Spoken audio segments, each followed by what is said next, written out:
السلام علیکم دوستو، آج کی کہانی کا نام ہے دانی بنا کھلاڑی۔ چند لڑکے گلی میں بیڈمنٹن کھیل رہے تھے اور دانی بیٹھا اپنی باری کا انتظار کر رہا تھا، مگر اس کی باری نہیں آ پا رہی تھی۔ حالانکہ ریکٹ بھی اس کا تھا، معظم عمر میں اس سے بڑا تھا۔ دانی کے ریکٹ سے کافی دیر سے کھیل رہا تھا، مگر وہ نہ تو ریکٹ دانی کو واپس کر رہا تھا اور نہ اس کو کھیلنے کا موقع دے رہا تھا۔ جب میں ہار جاؤں گا تو دے دوں گا، معظم نے کہا۔ معظم ایسا کھیلو، نیا ریکٹ خریدا ہے؟ دانی نے اسے ٹوکا۔ معظم پر اس کی بات کا کوئی اثر نہیں ہوا۔ کچھ دیر بعد اچانک تڑک کی آواز کے ساتھ ریکٹ ٹوٹ گیا۔ یہ تم نے کیا کیا؟ کل ہی تو خریدا تھا۔ دانی کی آنکھوں میں آنسو آ گئے۔ کل دوسرا لے آنا، پھر کھیلیں گے۔ معظم لاپرواہی سے بولا، میں کیوں لاؤں؟ تم نے توڑا ہے۔ دانی نے جرا کی، اگر کھیلنا ہے تو لانا پڑے گا، ورنہ گھر میں بیٹھے رہنا۔ معظم کی دھمکی کے آگے دانی نے ہتھیار ڈال دیے۔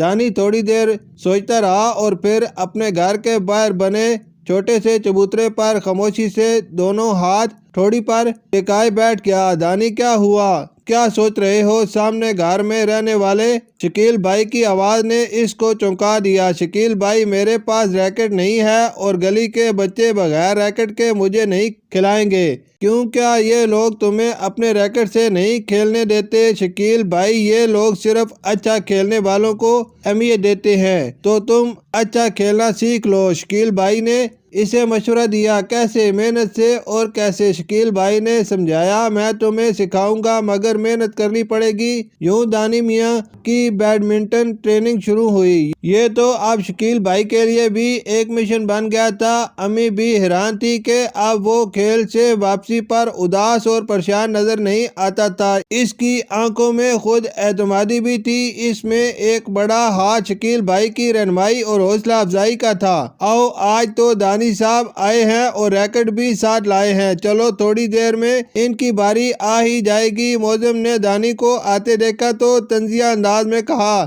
نہیں، پہلے میری باری ہوگی۔ دانی کا انداز فیصلہ کن تھا۔ معظم کو یقین تھا کہ دانی کی باری مختصر ہوگی۔ اس نے ایک ناتجربہ کار کھلاڑی ظفر کو آگے کیا۔ وہ سمجھتا تھا کہ دانی ہار جائے گا اور ریکٹ اسے مل جائے گا۔ دانی نے پہلا میچ جیتنے کے بعد چاروں طرف دیکھا۔ راحیل، تم چلے جاؤ، اس کو ہرا دو، پھر میں اور تم کھیلیں گے۔ معظم نے اپنے ایک اور دوست کو آگے بڑھایا۔ وہ ہنستے ہوئے آگے بڑھا، کھیل کے دوران اپنی پوری توجہ شٹل کاک کی طرف رکھنا۔ دانی کے کانوں میں شکیل بھائی کی آواز گونجی۔ راحیل کے ہارنے کے بعد معظم میدان میں آیا۔ معظم اپنی طرف سے نہایت تیز کھیل رہا تھا، مگر دانی بھی بہت چوکس تھا اور کسی صورت میں معظم کو حاوی ہونے نہیں دے رہا تھا۔ اس کی وجہ مسلسل مشق تھی۔ مشق کے بعد گراؤنڈ کی ناہموار زمین پر کھیلنا اس کو مشکل نہیں لگ رہا تھا۔ ایک لمبے میچ کے بعد دانی اس کو ہرانے میں کامیاب ہو گیا۔ معظم نے بے یقینی سے دانی کو اور پھر ریکٹ کو دیکھا۔ اس کو ابھی تک یقین نہیں آ رہا تھا کہ دانی اس کو ہرا سکتا ہے۔ ہر کوئی دانی کو شاباش دے رہا تھا اور کوئی